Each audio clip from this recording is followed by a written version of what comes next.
Bismillahirrahmanirrahim. Assalamualaikum warahmatullahi wabarakatuh. Alhamdulillah alladzi akrama man syaa min ibadihi bi anwa'il khairati wat ta'at. Fa shallallahu wa salamuhu ala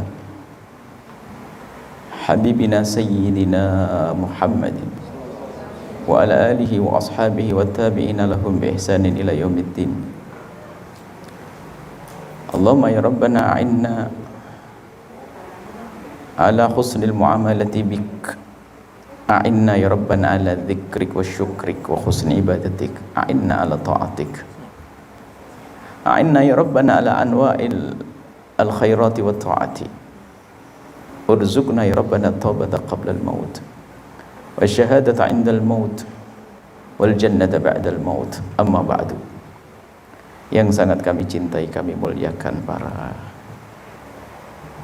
guru-guru kami semua, Masya Allah, para asatid dan juga ustadzat, anak-anakku semua, niatkan di hati, bukan sekedar niat yang terucap di lisan, tapi niat sekaligus berharaplah dengan hati yang tulus. Semoga pertemuan singkat ini adalah, semoga Allah jadikan ini muqaddimah,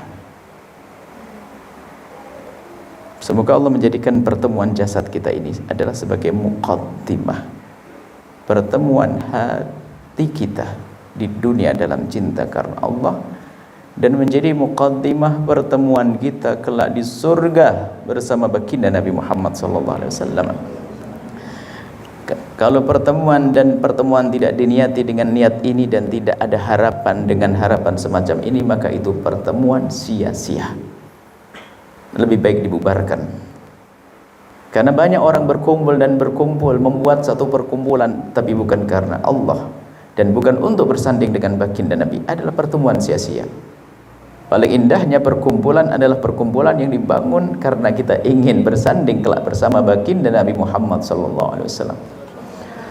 Dan orang berusaha untuk membuat perkumpulan itu, bermacam-macam perkumpulan, akan tapi yang paling cepat adalah perkumpulan seperti ini. Membuat satu tempat, di dalamnya berkumpul hamba-hamba Allah yang belajar ilmu, mendekatkan diri kepada Allah, dan ilmu akan disebarkan. Inilah orang cerdas. Kalau orang melakukan kebaikan, ingin sukses di akhirat, macam-macam. Ada orang melakukan sholat malam dengan sholat sebanyak-banyaknya. Ada puasa tidak pernah putus selain kemisnya. Ya, tapi itu sebatas ia mampu, dan setelah meninggal berakhir kisah itu. Dan pahala ia didapat, akan tapi amal akan terputus. Akan tapi yang berkumpul di tempat yang semacam ini adalah hanya orang-orang cerdas. Mereka adalah orang-orang cerdas yang sesungguhnya karena apa? Semua kebaikan yang terjadi di tempat ini akan mengalir pahalanya untuk semua yang ikut andil di dalam mewujudkan perkumpulan ini. Siapapun, termasuk tukang sapunya, kalau dia tulus karena Allah, maka diam-diam kelak dia bisa bersanding dengan baginda Nabi. Karena kita ini satu tim. Tapi kuncinya tulus tadi.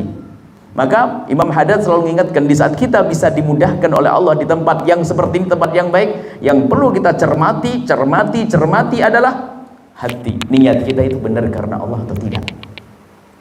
Jangan sampai kita menjadi ayam mati di lumbung padi, berada di tempat mulia tapi di alam barzah tidak menemukan kemuliaan tersebut. Padahal kalau kita ikat hati kita dengan program kemuliaan, sambung hati kita dengan program kemuliaan, hati yang tulus, lihat, di saat ada anak sholat di sini pahalanya mengalir kepada kita, dan mengaji di sini mengalir, dan terus di saat mereka mengembangkan dakwah Islam, kita sudah di alam barzah, alam yang berbeda, tapi pahala terus mengalir dan mengalir. Inilah orang cerdas. Artinya Anda semua, para asatid dan juga ustadzat, Anda orang cerdas. Maka dari itu sadari kecerdasan ini, maka syukuri.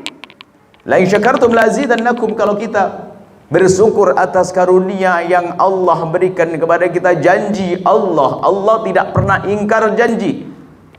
Dan begitu mudah Allah untuk memenuhi janjinya. Lazidannakum, akan aku tambah. Syukuri keberadaan para asatid dan ustadzat berada di tempat mulia ini.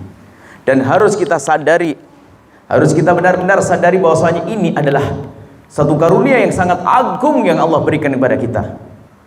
Nikmat Allah itu banyak,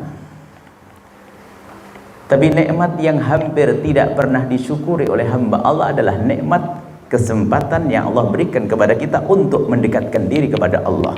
Orang mendapatkan rumah bagus bersyukur, mungkin mendapatkan harta bersyukur, mendapatkan anak bersyukur, tapi jarang sekali yang bersyukur di saat Allah beri karunia kebaikan.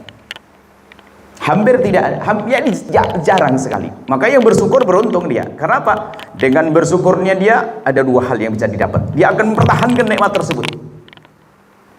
Dia mengerti bahasanya aku di jalan kemuliaan, aku tidak akan berpindah, aku tidak akan pergi. Ada orang berada di tempat mulia, dia ingin hijrah. Pikirannya di luar, ada sudah dikumpulkan Allah di taman surga, tapi ternyata otaknya keluar. Kenapa? Hatinya belum nyambung. Mohon maaf, mungkin kami selalu sampaikan kepada siapapun yang berjuang di tempat ini, mungkin secara materi yang disebut dalam bahasa baginda Nabi bisyarah, kabar gembira, bukan itu yang Anda cari. Apa yang diberikan di dunia namanya bisyarah, dan itu sudah menjadi bahasa umum. Aslinya Nabi mengatakan bahwasanya dunia yang diberikan oleh Allah kepada orang yang melakukan kebaikan namanya bisyarah. Itu kecil dibanding apa yang akan kita dapat nanti di akhirat, dan boleh bisyarah diambil. Akan tapi harus kita hadirkan bahwasanya mungkin bisyarah yang kita dapat di tempat mulia adalah sedikit dibanding di saat aku bekerja di tempat yang di sana. Tapi ketahuilah di sana ada apa? Belum tentu kita bisa sujud dengan baik. Dan mungkin pahala nggak ada, bahkan mungkin ada dosa di sana. Makanya orang yang semula cerdas menjadi tidak cerdas kalau dia sudah berada di tempat yang mulia, tapi dia tidak menyadari dirinya berada di tempat yang mulia, sehingga otaknya berputar-putar di tempat yang tidak mulia. Dia adalah orang yang sangat rugi. Maka merenunglah dan merenunglah semua yang sudah berada di tempat semacam ini. Hidup kita ini bukan kisah di dunia, kisah di akhirat yang lebih panjang. Ini semuanya Masya Allah. Jangan meremehkan ilmu matematik yang Anda ajarkan. Anda mengajarkan ilmu matematik untuk siapa? Untuk ahli sujud loh ya. Untuk ahli sujud untuk bisa menghitung ilmu faraidnya dan seterusnya. Anda mengajar bahasa Inggris untuk siapa? Untuk ahli sujud. Ini calon pejuang baginda Nabi. Maka jangan diremehkan biarpun dia ilmu dunia.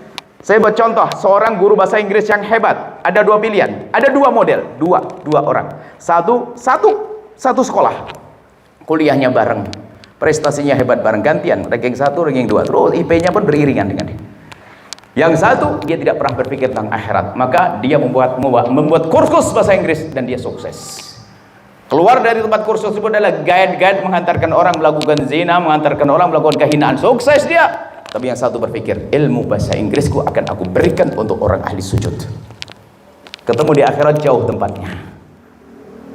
Yang selalu berpikir dengan ilmunya untuk Allah dan Rasulnya, biarpun itu ilmu dunia, ternyata dia mendapatkan kemuliaan di akhirat. Maka jangan minder, saya kan ilmu matematik, guru bahasa Inggris. Oh tidak, Anda telah ajarkan untuk orang ahli sujud. Calon ulama, orang yang datang ke sini dengan niat, mereka anak-anak ini anak soleh solehah. Mereka datang ke sini untuk dekat kepada Allah, ingin cari bekal ilmu. Dan juga untuk bekal ilmu dunia, maka Anda memberikan ilmu bekal dunia yang akan dikasih roh oleh ustadz ilmu agama.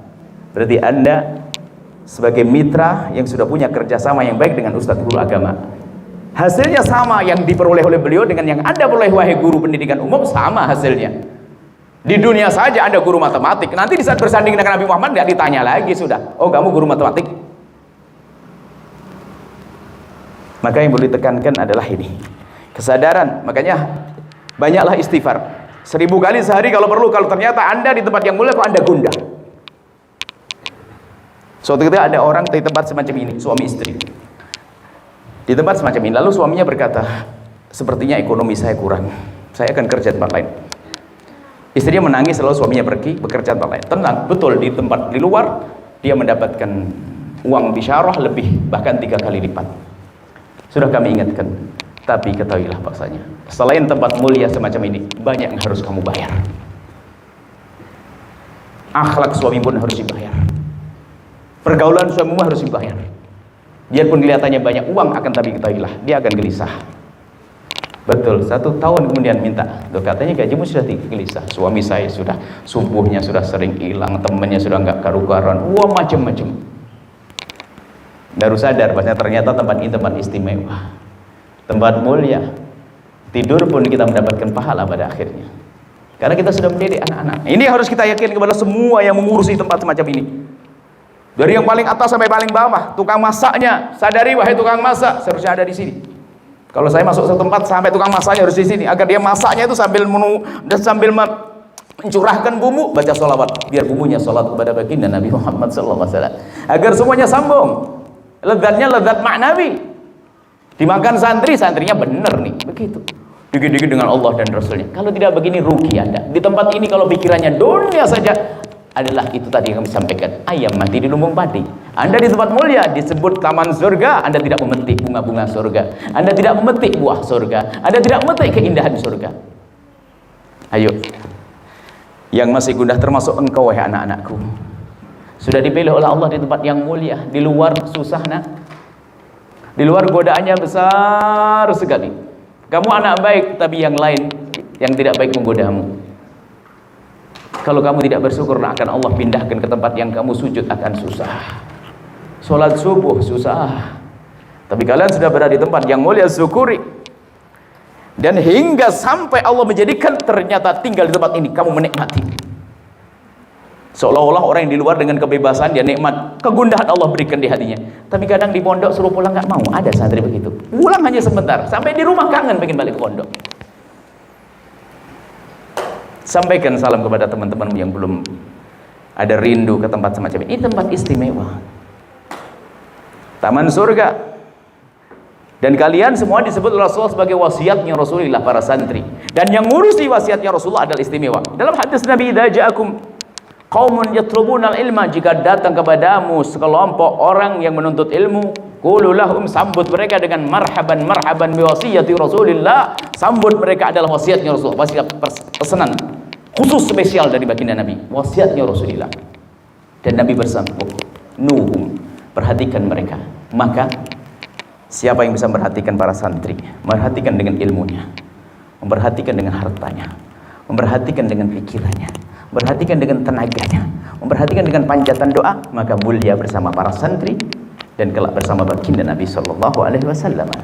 Ini yang harus kita hadirkan kemudian, dan harus tulus. Dan itu sangat pribadi antara anda dengan Allah. Ikhlas itu antara pribadi kita dengan Allah. Nggak cukup kita mengatakan nah, aku ikhlas, bukan. Itu ikhlas bukan di lisan.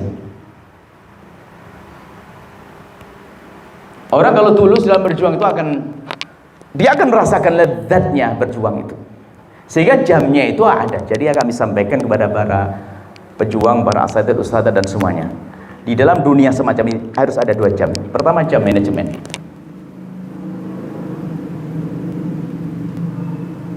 Ini yang harus dibayar mahal sama Yayasan Yus Asyira nanti yang saya sampaikan. Cuma tidak bakal kuat bayar, maka tidak usah bayar. Hah? Jadi baik, bayarnya gak kuat nanti, tidak usah bayar ini. Ada pertama jam manajemen. Kalau ada ustadz gak ikut aturan manajemen, ini sudah gak mungkin dia punya jam dakwah. Ada 2 jam, pertama jam manajemen, yang kedua adalah jam jam manajemen adalah untuk kebersihan uang bisyarah tadi. Tapi jam dakwah Anda adalah urusan Anda dengan Allah. Sehingga biarpun sudah dikeluar jam manajemen, otaknya masih nyambung dengan tugas. Nah ini yang harus dihadirkan. Rugi. Mana sedekah saya? Orang di luar, anaknya tidak di sini, tidak ngajar di sini, dia membantu dengan uangnya ke sini. Saya berada di tempat mulia, masa nggak punya sumbangan? Saya mungkin tidak bisa nyumbang dengan harta saya. Saya seorang guru, oke, jam manajemen akan saya penuhi. Tapi saya harus punya jam dakwah. Tapi kalau jam manajemen saja nggak benar, nggak kira punya jam dakwah. Ada di sana, ada diatur susahnya setengah mati. Suka terlambat 10 menit setiap satu pelajaran, kali 4, kali sebulan, kali seminggu. Wah, ini sulit, dia telah libur 2 tahun barangkali dia. Dan bukan Anda semuanya. Tapi ingat bahwasanya urusan Anda dengan Allah ada jam dakwah. Ada jam dakwah, manajemen, ada jam dakwah, ada jam manajemen. Jam manajemen harus patuh. Sebab sesuatu kalau tidak ada manajemen, nggak ada aturannya, nggak berlaku. Sama dalam tatanan negara nanti, kalau jadi jadi askar, tentaranya. Kalau penakut ya jangan. Kalau penakut ya bisa masuk surga cepat, ya tukang masak aja, begitu loh. Jadi ada bagiannya, tetap jangan maksain. Artinya Anda jangan mengambil satu posisi yang di situ Anda harus banyak waktu, ternyata Anda nggak mampu, jangan di situ ambil yang lainnya. Tapi harus serius dong. Yang menjadikan kita serius adalah urusan dengan Allah Subhanahu wa ta'ala. Ini ada jam manajemen. Tolong perhatikan jam manajemen, kemudian jam dakwah. Jam dakwah ini menjadikan Anda senyum. Unik kalau Anda sudah bisa tersenyum dengan jam dakwah Anda, berarti Anda tulus. Bagaimana kisahnya? Anda ngomong dengan suami, "Bang, minta pendapat nih, saya punya masalah di anak-anak di mana?" Ditanya di luar jam ini. Ngomong dengan suaminya, ngomong dengan saudaranya, ngomong dengan istrinya, diskusi tentang keadaan pondok. Saya ketemu orang pakarnya, ahlinya, bertanya untuk berkembangnya ini. Nah, itu adalah jam dakwah, dihitung oleh Allah. Dan itu yang akan kita petik nanti di akhirat. Urusan bayar-bayaran akan bertanya, kalau mantu cucu minta ini, jadi ini saya ini menumpang nih ya, mantu cucu. Kalau minta jadwal setiap tahun, siapin setiap tahun ke sini nanti. Sebenarnya saya tiap tahun ke sini, cuman lewat saja. Lewat saya ketemu bibi, Pak D semuanya. Hah? Nggak usah kontrak. Kalau kontrak saya orang luar masih dianggap, berarti nggak nganggap saya. Kalau nganggap orang luar begitu nanti wah ini repot nih. Berarti sudah nggak dianggap menantu atau bagaimana? Bahaya ini. Masya Allah. Jadi tolong ya semuanya. Saya akan mencermati masalah ketulusan. Ikhlas, nah disitulah akan kebaca keikhlasan kita. Nggak pakai hitung-hitungan. Bahkan nggak pernah. Nah, nggak pakai hitung-hitungan. Loh, ini saya urusan dengan Allah kok. Urusanku dengan Allah, jam dakwahku ini harus aku perbanyak. Di rumah aku menyelesaikan tugas. Bahkan aku tambah, pokoknya aku ingin dengan Allah dan Rasulnya. Luar biasa. Baik, kemudian ada tanda ikhlasnya semua dalam perjuangan. Ikhlas itu ada tandanya. Biarpun kita itu bukan ranah kita untuk menilai seseorang, bukan wilayah kita, bukan. Ikhlas di dalam hati kok. Orang nggak akan tahu yang namanya riak juga di dalam hati kok. Digambarkan Nabi, riak itu halus banget kok. Anda jangan ngurusi riaknya orang, ngurusi riak pribadi deh. Orang sering nilai orang riak, wah riak pamer. Nah, belum tentu dia pamer itu riak. Yang tidak semua yang pamer riak.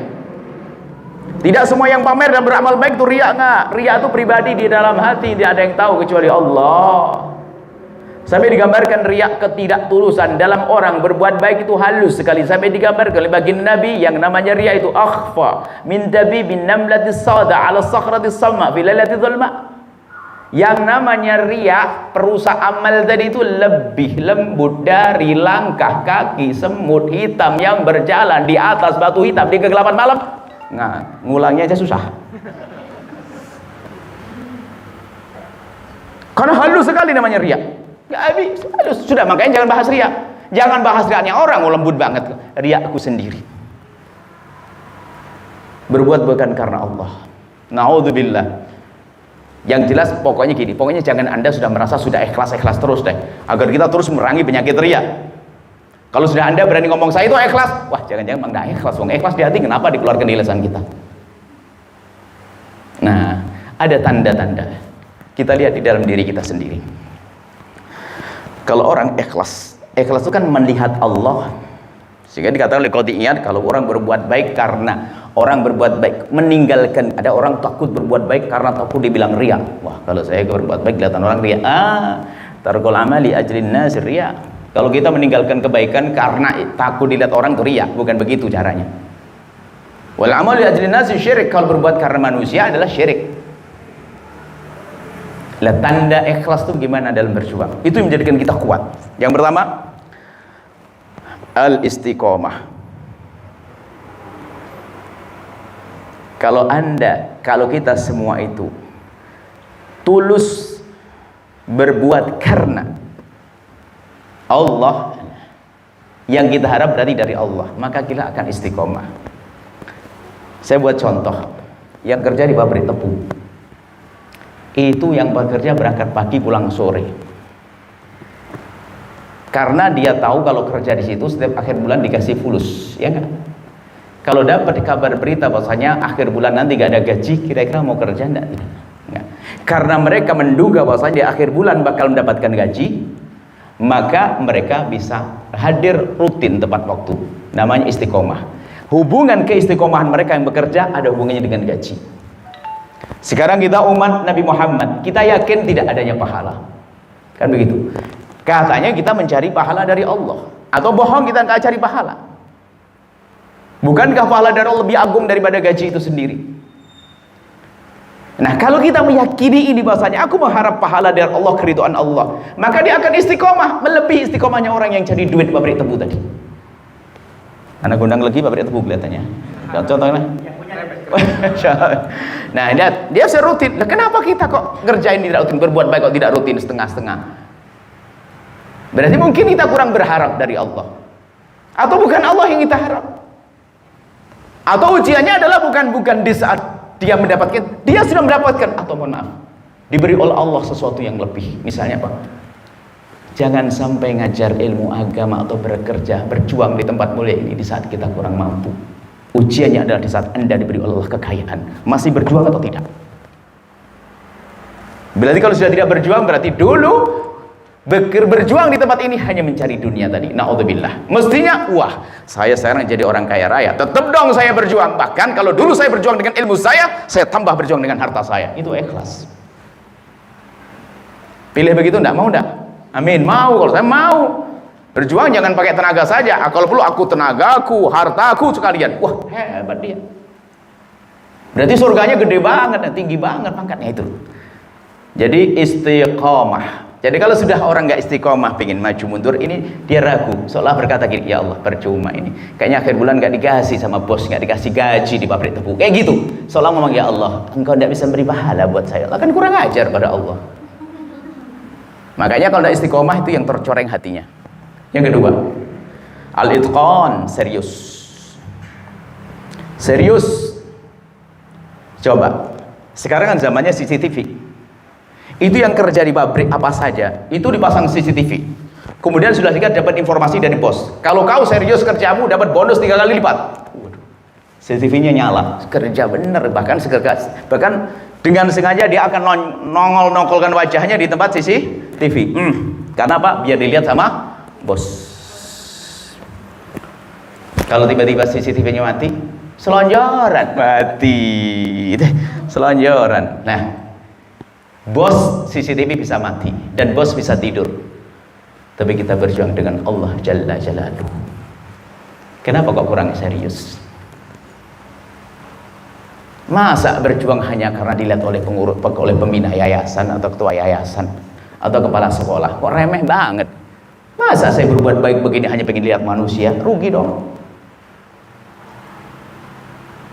CCTV mati, bubar nanti. Karena kita merasa dilihat oleh Allah terus, maka kita lihat, itqan, saya akan serius. Serius, aku harus maksimal. Aku jadi guru matematika. Oke. Dulu aku memang waktu kuliah setengah-setengah belajar, tapi sekarang aku akan belajar lagi. Guru bahasa Indonesia, aku akan belajar lagi. Sehingga sebelum mengajar mempersiapkan materi agar mudah dicerna oleh santri, cepat, pinter. Bukan yang sedar, yang penting. Sebab ada loh guru tuh yang penting ngajar dong, nggak ada niat untuk minterkan santri. Sehingga memang dia kayak punya obat bius. Dia mulai duduk, santri langsung tidur. Ada model begitu. Ada memang.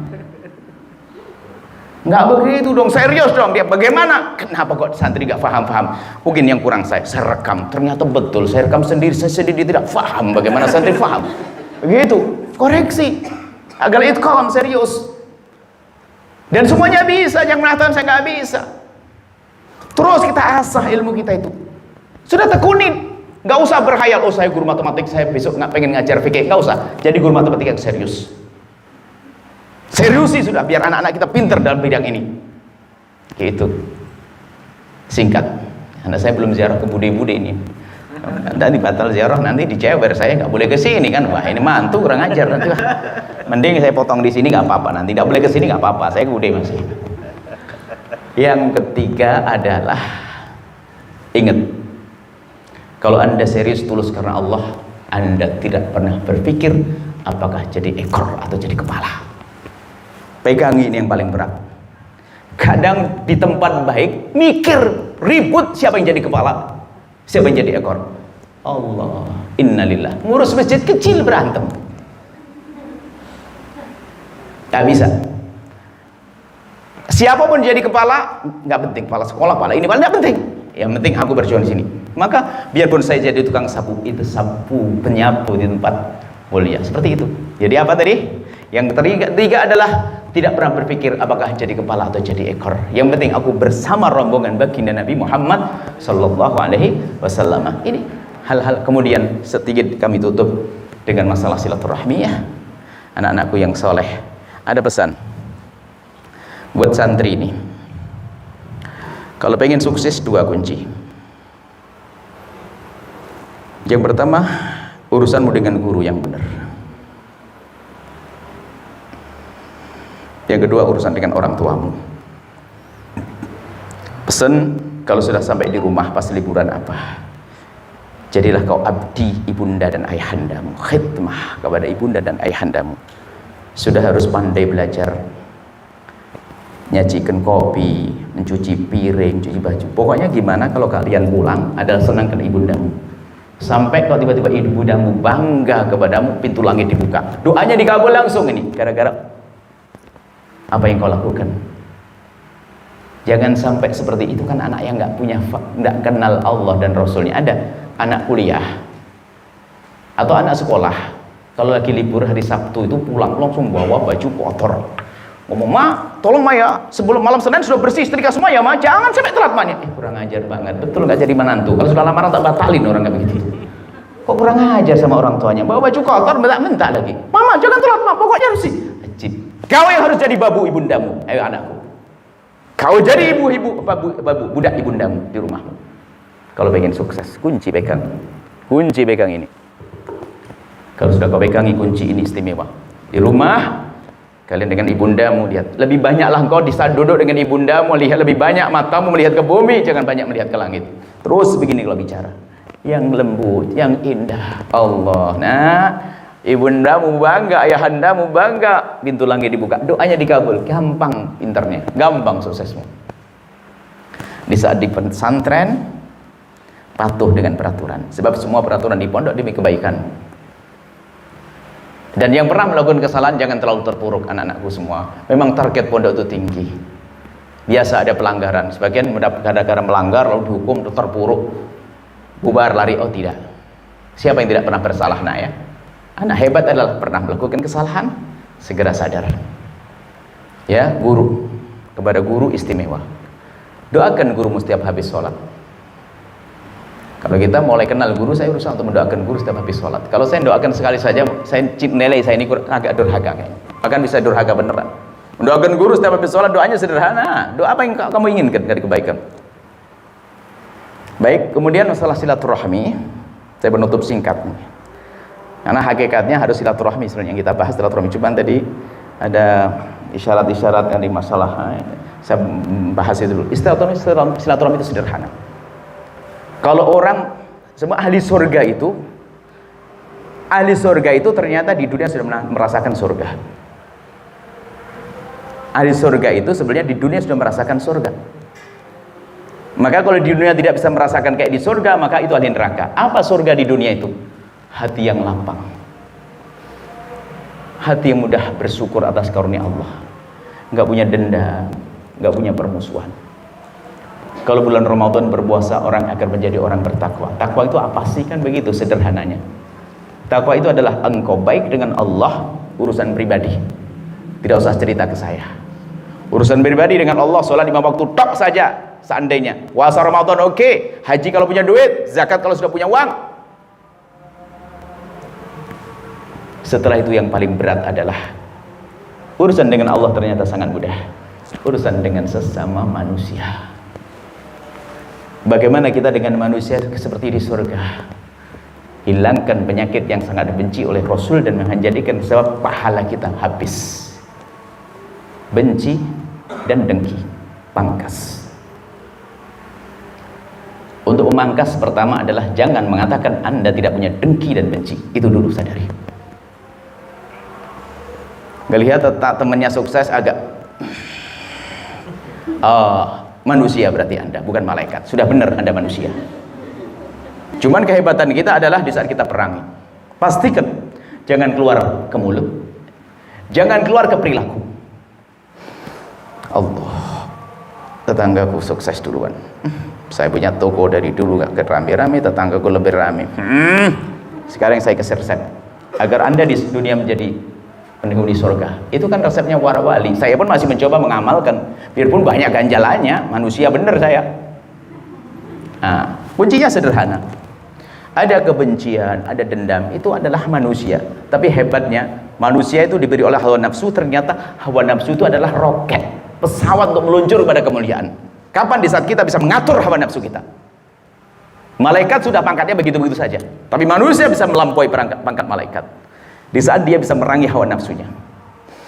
Ya Allah, tetanggaku lebih kaya dari saya, sudah itu kurang ajar lagi. Waduh.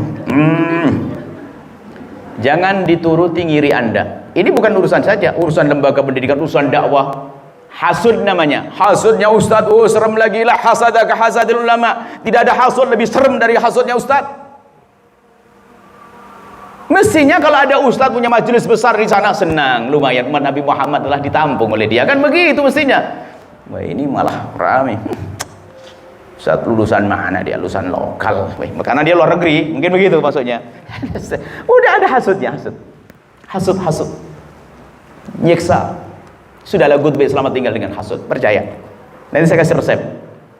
Ini masuk rumah sakit, Anda harus berani, harus mau dibedel nanti. Dibedah hari ini, harus dibedah. Orang hasud, orang benci, capek. Orang hasud, orang dengki, benci, capek. Lihat tetangga beli mobil, sakit hati. Tetangga bangun rumah, sakit hati. Tetangga sukses hati, bodoh banget tuh manusia. Coba hati bersih, hiburannya banyak. Tetangga beli mobil, dia seneng padahal dia tidak keluar duit. Allah. Tetangga sukses, ustadz itu sukses dakwah, ikut seneng karena itu umat Nabi Muhammad yang dirawat. Enak. Tapi dasar si ustadz terseksa, ustadz kasihan, itu lihat. Macam-macam. Ada apaan tuh? Dalam dunia kekayaan macam-macam. Kalau dia pejabat, kaya, tiba-tiba sukses, bilang, paling juga korupsi. Karena dia pejabat. Yang nggak pejabat dia bingung. Ya Allah, kenapa dia kaya? Punya tuyul. Ada aja ini dasar hati busuk tuh. Alasannya macam-macam. Sudahlah, itu bukan Anda. Percuma, jangan dituruti. Dan selalu ada. Pokoknya Anda jangan merasa diri Anda terbebas dari hasud dan dendam. Anda dimarahi seseorang, Anda ngedongkol. Bagaimana tidak ngedongkol? Pinjam duit nggak balik-balik, dicari susah, malah menfitnah. Hari ini akan kita beresi semuanya. Saya kasih resep. Kita biasa diadu domba hari ini. Macam-macam sebabnya. Pilihan kepala desa, pilihan bupati, pilihan gubernur, sampai pilihan presiden diajak berantem 01, 02. Antara presiden dan calon satunya sudah akur, masih berantem nih sama tetangga. Ini kan dasar orang bodoh. Anda bukan orang bodoh, nggak mau saya dibodoh-bodohin juga. Iblis bodohin Anda, itu jangan bodohin saya, iblis. Ayo indah. Jadi jangan keluarkan dalam ekspresi dohir kita, biarkan di dalam hati. Kalau Al-Quran ini menyebutkan wasari'u ila maghfiratin min rabbikum wa jannatin 'arduhas samawati wal ardu uiddat lil muttaqin, bergegaslah kamu menuju pengampunan Allah dan surga Allah yang luas disiapkan untuk orang yang bertakwa. Bertakwa gimana bentuknya? Ada macam-macam. Alladzina yunfikuna fis sarra wad dharra, yang senang berderma. Dalam keadaan enggak punya duit masih berusaha menyisihkan waktu untuk membantu saudaranya. Wasarra, dalam keadaan kaya apalagi. Lanjutannya ini yang paling berat. Wal kadhiminal ghaidha, menahan amarah. Takwa diganggu sama orang, kurang ajar banget ya Allah. Sudah betul pinjam duit, saya mau umroh, katanya sebelum umroh nanti bayari, tahu-taunya sudah besok saya berangkat umroh, belum datang, dicari susah, ditelepon dicecek. Setelah ketemu cemberut lagi, tahu kelihatan motornya baru. Allah. Nasib nih, daripada sakit, awas ya nanti malam saya akan sholat hajat 2 rakaat. Ditenono awak.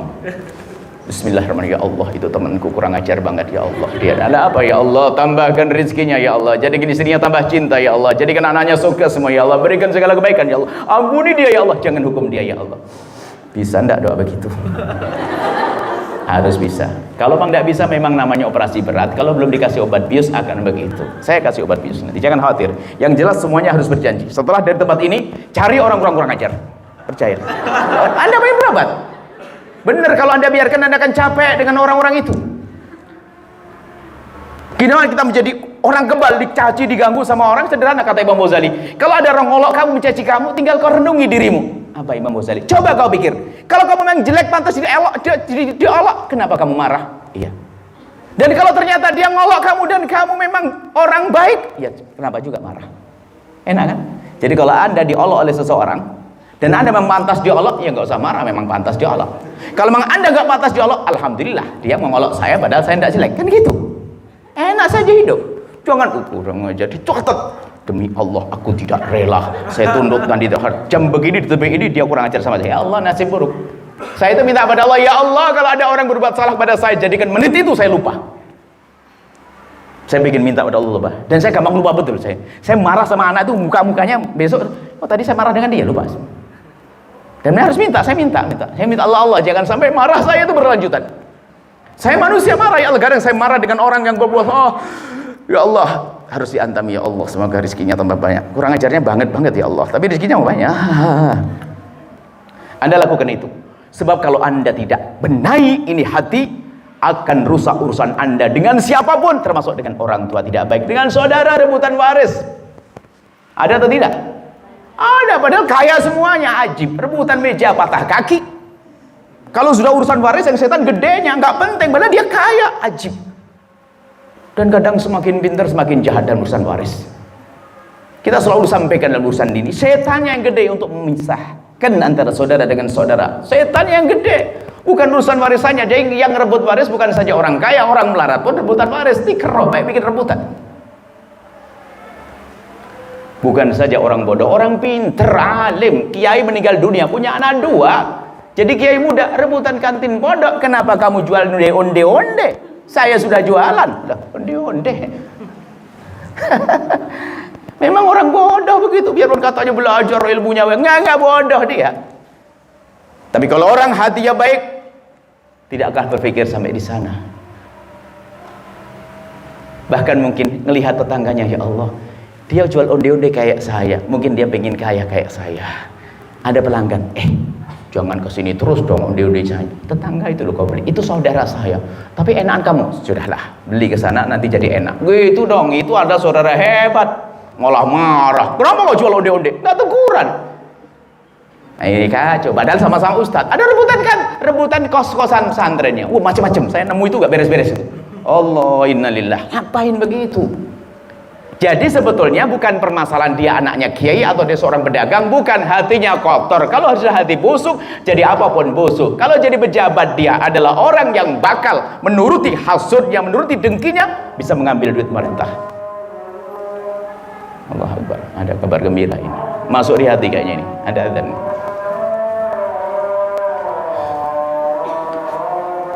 Allahu Akbar, Allah Akbar.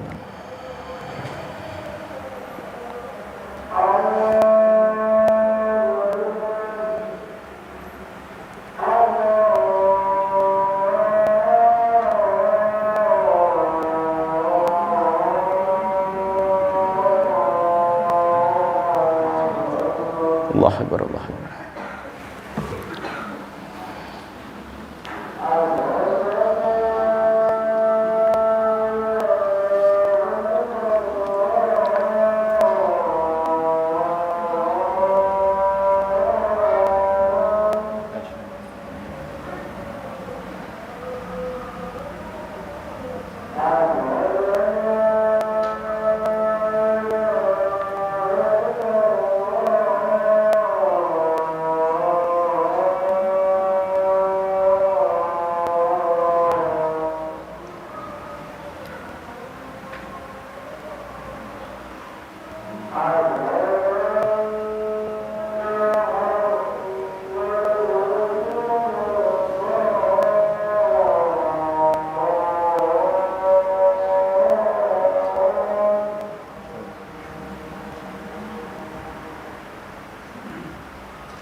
Makasih.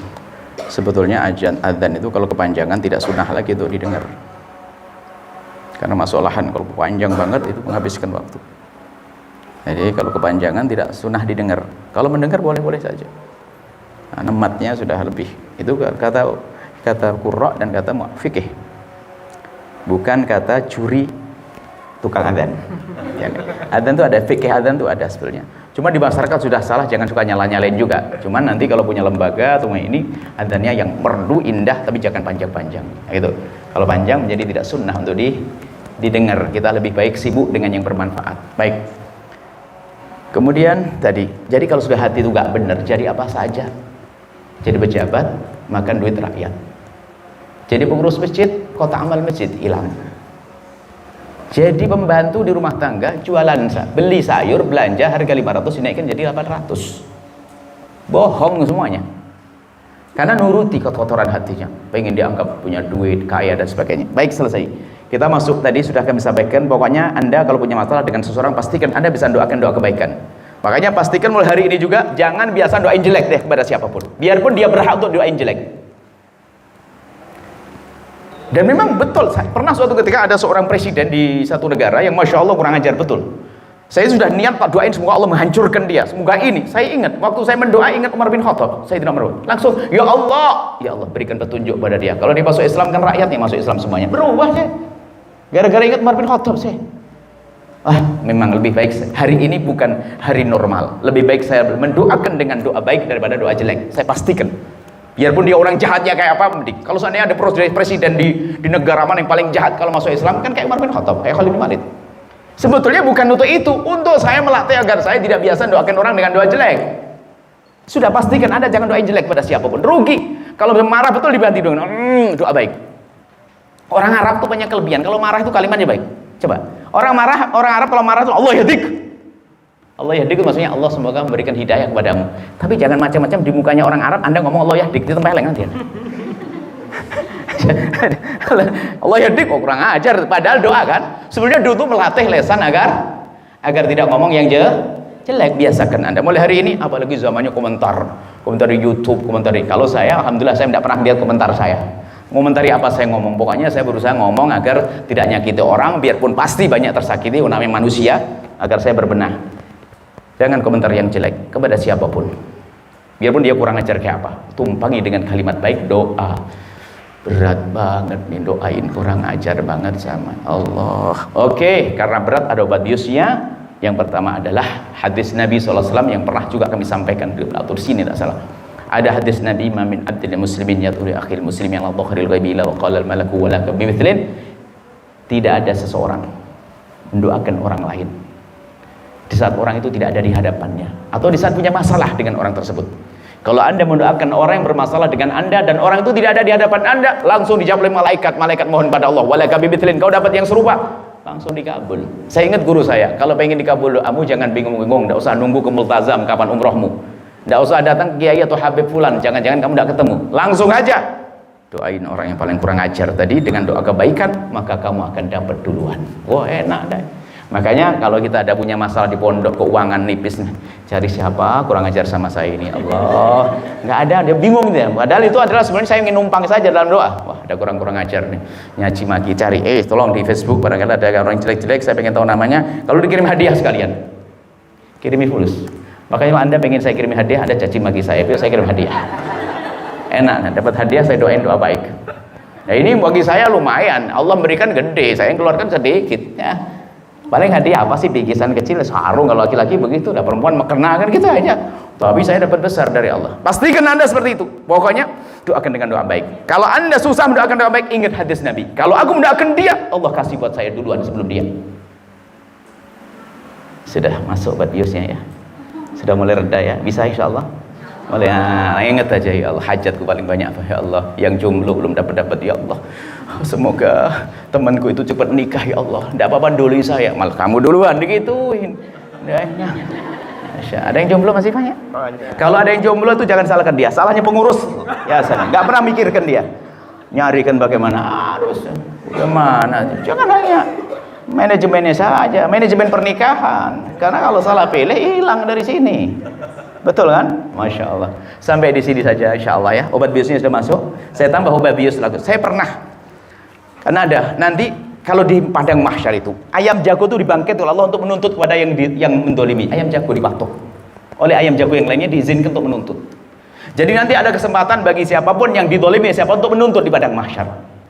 Cuman saya membaca riwayat bahwa nanti di padang mahsyar orang yang hidupnya dengan cinta itu menghilangkan dendam. Setiap dendam mau tumbuh diganti dengan panjat tundaan yang baik, diganti dengan hadiah, akhirnya tumbuh cinta. Maka disuruh Allah, ainal mutahabuna bijalali, mana orang hidup dengan cinta karena aku. Langsung mendengar orang ini. Anda dengar semuanya, amin. Setelah mendengar tiba-tiba kumpul. Setelah kumpul, al yauma udhilluhum yauma la dhilla illa dhilli, saat ini akan aku beri perlindungan. Dan di saat tidak ada lagi perlindungan kecuali perlindungan dari Allah. Yang semula panas katanya mengerikan, tidak lagi. Setelah itu diperintahkan, meluncurlah ke surga seperti kilat. Karena apa? Hatinya sudah memaafkan waktu hidup. Set ke kilat, meluncur ke kilat, ke surga kayak kilat. Padahal di padang mahsyar itu kayak apa capeknya. Padang mahsyar mengerikan. Sampai orang-orang kafir, orang munafik itu begitu dahsyatnya padang mahsyar ngomong, ya Allah, keluarkan saya dari padang mahsyar yang menyeramkan ini, biarpun harus masuk neraka jahanam. Nggak ngerti neraka lebih pedih lagi. Soalnya nggak kuat jadi di padang mahsyar. Tapi ini orang hidupnya di dunia dengan cinta, nggak ada dendam, nggak ada ini. Ternyata di padang mahsyar pun sejuk. Setelah itu suruh meluncur ke surga. Terus saya mikir, lah kalau saya masih nuntut teman saya, hei temanku, kau pernah berbuat jahat padaku. Saya baru ngomong begini sudah ketinggalan. Daripada saya ketinggalan di sini, mending saya maafkan sekarang. Yang berbuat salah kepada saya, yang dahulu dan yang akan datang, saya maafkan. Pokoknya jangan terhenti saya di padang mahsyar. Selesai. Sudah, tidak usah pikir yang berlalu berbuat salah pada saya pribadi, saya bukan agama harus marah dong kita. Jika ada orang mencaci saya, ngolok saya, ngambil hak saya, sudahlah, ya Allah ampuni dia, angkat derajatnya, selesai. Harus bisa begitu dong, baru nanti kita tenang di dunia sebelum masuk surga. Itulah para waliullah. Waliullah itu bukan orang pakai imamah begini, bukan. Waliullah adalah orang yang datang kepada Allah biqalbin salim, hatinya selamat, terbebaskan dari dengki, benci, dendam, seperti itu. Bisa saja ada seorang profesor dalam ilmu atom, ilmu kimia, bisa saja orang bersodagar kaya, bisa saja seorang tukang sapu, bisa saja, tapi hatinya bersih. Itu yang kita perlukan. Tasawuf yang kita perlukan, ya tasawuf itu bukan tasawuf khayal di televisi yang aneh-aneh, itu bukan. Tasawuf itu bagaimana kita membenahi hati kita sehingga kita tidak dendam dengan saudara, tidak benci, tidak sombong, bisa terima apa yang Allah karuniakan. Itu tasawuf yang perlu kita perlukan, bukan khayalan ilmu. Mengkaji tasawuf sampai jam 3 malam, nggak tahajudan, nggak sholat subuh berjamaah, itu tasawuf apa itu? Ya, selesai insyaallah sampai di sini. Wallahu a'lam bissawab.